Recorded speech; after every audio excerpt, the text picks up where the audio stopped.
Vai lá. E mais... Desculpa. Vai lá, desculpa.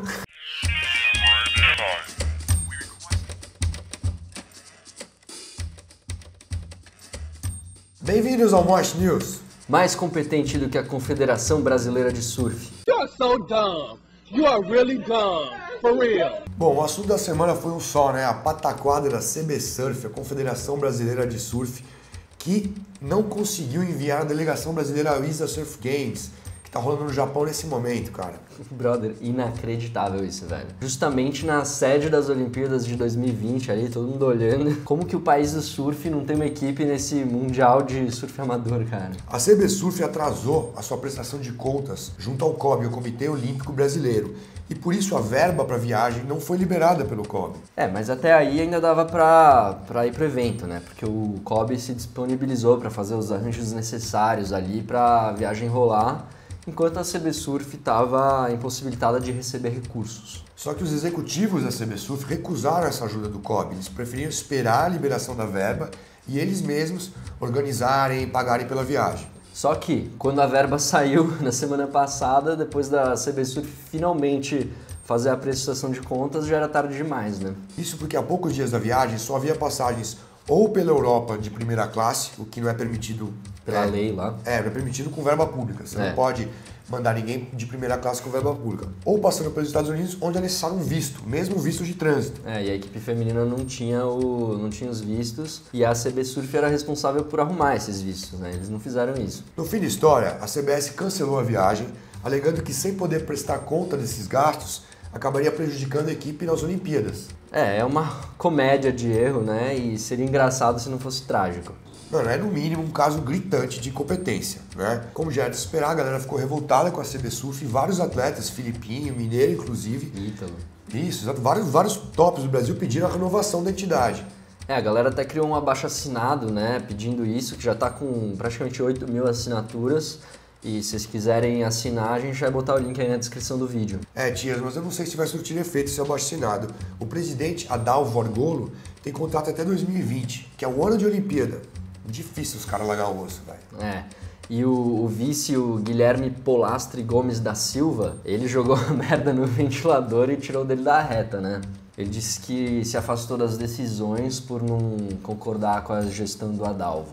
Enquanto os cartolas batem boca, né? Nosso país passa vergonha sem uma equipe no Mundial Amador, cara. E se não fosse pelo Ian Gouveia, que tirou do próprio bolso e foi pro Japão assim mesmo, porque ele falou que faz 30 anos do título do Fabinho, Amador Mundial, lá em Porto Rico, que é o primeiro título mundial brasileiro, né? E histórico. E ele queria homenagear isso, então ele fez questão de ir e pagou. Se não fosse ele, a gente não teria nenhum representante lá no Japão. Cara, é muito triste. E é um reflexo do Brasil, né, cara? A CB Surf tem apoio do governo. Eles têm verba do Comitê Olímpico Brasileiro. E mesmo assim, com verba dada do governo, os caras não conseguiram organizar uma simples viagem para 6 atletas, cara. Mano, eu já organizei viagem de Réveillon mais complexa do que isso, na boa. A incompetência tem nome e CB Surf é um deles. Pode crer, muito triste, cara. Até o Irã mandou uma equipe para esse evento, meu. Vai vendo, velho. O Brasil não tá, mas o Irã tá. E enquanto, por falta de opção, o resto da equipe brasileira coça o saco aqui no Brasil, quem levou a medalha lá no Japão foi o Santiago Muniz, só que representando a Argentina, né? O Santiago que é irmão do Alejo. Mandou bem, Santi. Bicampeão do ISA Games. Se tivesse correndo pelo Brasil, não estaria lá. E até eu fechar essa edição, o feminino ainda não tinha terminado e parece que tem um evento de equipes ainda para terminar esse ISA Games lá no fim de semana. Isso aí. Mudando de assunto completamente, tem novidade chegando no Brasil, Steven. É isso aí, cara. Teve boatos que 3 piscinas de onda serão construídas nos próximos meses aqui em solo Tupiniquim. E teve boatos que eu ainda estava na pior. Brincadeira, não é um boato. É uma informação quente das internas, velho. Só que a gente não pode revelar a fonte, né? Porque... Somos jornalistas sérios, cara. Mas a história é quente mesmo e falta pouco para os contratos serem realmente assinados. Segundo nossa fonte, mais 3 piscinas do Kelly, do QS Wave Co, estão para ser construídas no mundo em breve. Uma em Orlando, na Flórida, para onde o evento do Surf Ranch deve ir em 2020. E outra em Tóquio para as Olimpíadas. A terceira em São Paulo, no terreno do antigo parque do Hopi Hari. E tem mais, a galera do Wave Garden também tá chegando, cara, com 2 piscinas e nossa fonte nos conta que uma vai ser no interior paulista e outra em algum condomínio de luxo, que ninguém sabe, que vai ser só exclusivo para os caras que que moram nesse condomínio, É cara. isso, né? Agora os patrões e os agroboys vão poder surfar também, não precisam nem ir pra praia. Chapéu de boiadeiro, pochete na cintura.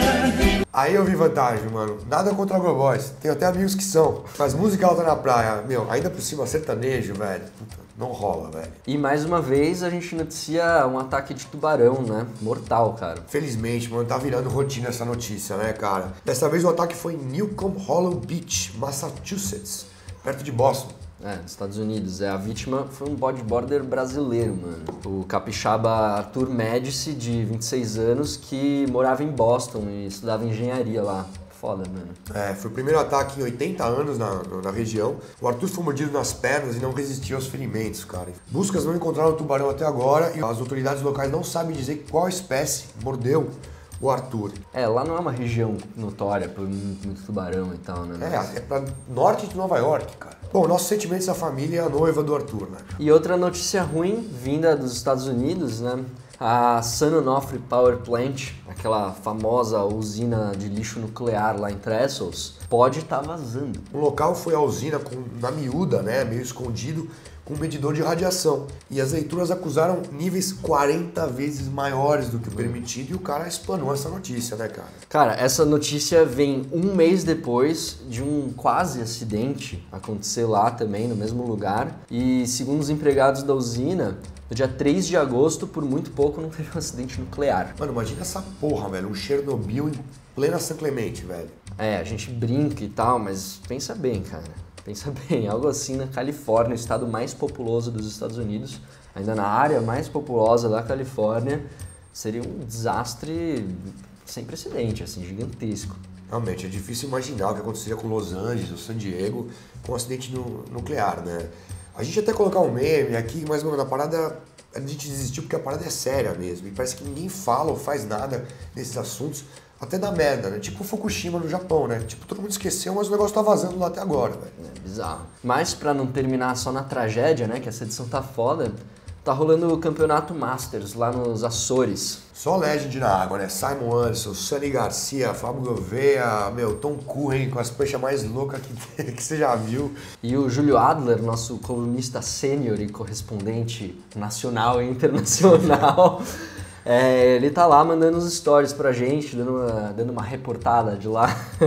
E a gente vai postar no Instagram, então fica de olho aí pra acompanhar. E no Moist Indica dessa semana, obviamente, né, não podia deixar de ser o AI Kissed by God, filme do Andy Irons. A gente já falou um pouco desse filme aqui no Moist News, mas agora ele tá disponível ao grande público pelo iTunes. Então pode parar de postar comentário aí nos nossos posts perguntando quando que sai o filme, porque saiu já essa porra.